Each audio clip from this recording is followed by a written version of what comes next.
This clip is brought to you by 8 Sleep Mattresses, the temperature-controlled Tesla of beds that automates your sleep. Sleep better and enjoy this clip. No, detox isn't bad. It's just like people have an idea of when somebody says detox, alarms are running. What is detox? Detox is the body's cleaning itself. And so the body to clean itself has to be in sympathetic or parasympathetic. It has to be in rest to recover.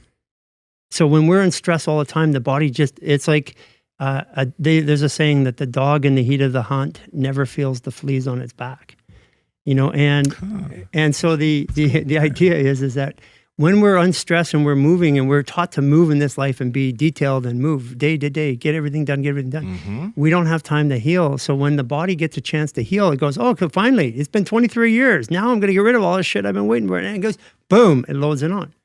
And that's likely to happen to people who have been, and that's in our 28-day reset, you can go in there and you can go into our community journal and we ask the people to share. They share unbelievable stuff. Yeah. I can't even imagine something.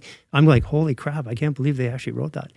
But that's part of the journey because I have to get it out of my mind and the narrative while I get it out of my body. Otherwise, I'm not truly healing. Because have you ever had a thought that made you stressed or tense or anxious? Yes. Yeah. So if that thought, the emotion and the pain, the physical insult or physical issue of the body, the emotions attached to it and the narratives attached there's a triangulation there. And if they don't all happen, that trauma stays in the body. Because really, what is stress? Stress is trauma to the body. And if you do it over a long period of time, it's accumulation. And so, and people go, oh, I have trauma to release. Well, they all have trauma to release. With physical trauma, if I take and smash your hand with a hammer, you're going to have trauma.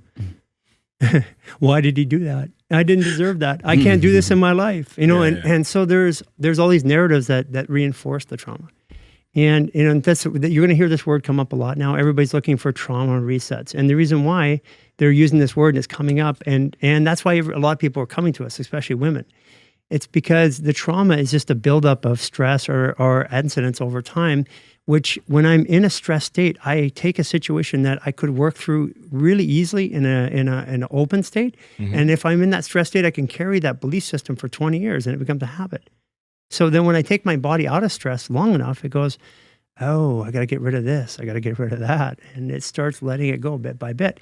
And so this is why, again, here's another word, trauma, that's misused. Trauma is just the accumulation of stressors to the body that are held in some way, shape, or form, either in my perception, my narrative, in my emotions, or in my physical body. And I believe in my world, in my personal healing, I'm going to talk about my journey. I am the first time in my entire life without pain.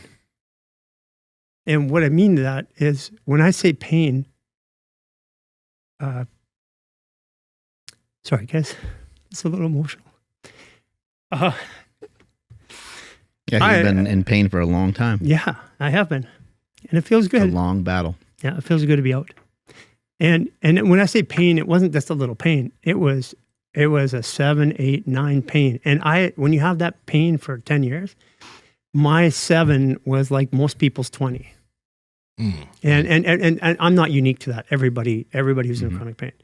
And even if you're in emotional pain for a long time, it starts to wear on the body. Somebody loses a child or or something like that, and the emotional pain, it ages them fast. It's the emotions that are aging us. And let's actually, one of the things that I'd like people to understand, we think that we have this world like movement. Oh, it's the brain telling the body to do something. But before my brain tells me to get up and do something, I have to I have to have a desire. So emotion precedes motion 100% of the time. The only time it doesn't actually, is if there's a reaction, like somebody comes up, bang. That's a reaction. So there's no emotion. It's a visceral reaction as a defense mechanism. But if I'm doing something, I'm moving something, I have to have a desire to do it first. So why are we not talking about that in performance? Why are we not talking about that in healthcare? Because we have a society that tells us detach from emotions, leave your emotions there, but that's not how it works. I can't leave my emotions at home. I can control them. I cannot be emotional, but when I do that is a stressor to the body. And if I go work out afterwards, I'm landing it in the tissue, just like I taking a drug, habituating it. So I recommend people that we work with who are high-level athletes, before you perform, move your body out of stress. Because if you just go to get your body out of stress by performing, you're embedding those habits and it builds neural pathways in the brains that tells you this is where it's going. Like pain is a pathway and it builds it. The brain has neuroplasticity and it can repair itself. I mean, like a lot of people I worked with were like Navy SEALs, like really special cases. We worked with the SEALs Family Foundation. Some of the most genuine guys, but you touch their mouth and boom, they smack you in the head. I can't tell you, like when I'm going to go inside of a vet's mouth, like a Navy SEAL, I'm going to go, I know when I get in there, I put my arm up, I say, I'm going to do this, and I stand back. But I've been hit so many times by guys because what happens is we have these involuntary reactions that happen. And as we get more and more stressed, they come out more and more. And that's what happened to me when I kicked my window out of my door, or kicked my window through my car when I was on steroids. And I tore the door off the car. Literally, I just said, fuck it. I backed my car through. I didn't even care. I backed it up with the door open and poof, door popped off. And Fuck. Yeah, stupid stuff, right? Yeah. But this is where we're at. So we want people to understand that emotions are important and you can't back away from it. You have to deal with it. And if you don't deal with it, if you're dealing with it is through working out or through an activity or through sex or through whatever it is, eventually you're going to pay a price.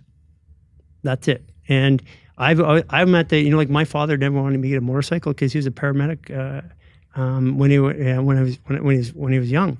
So he saw all the guys die on motorcycles, right? So it's like I don't want people to have to go through the same experience I did. That's why I'm here. So Power Project family, I hope you enjoyed this clip. We are on Discord and Reddit. We're trying to talk to you guys and build a community down there. So the links are in the bio. But remember, like, comment, subscribe, share this out with people so you can share the wealth of health. As cheesy as that fucking sounds. Peace.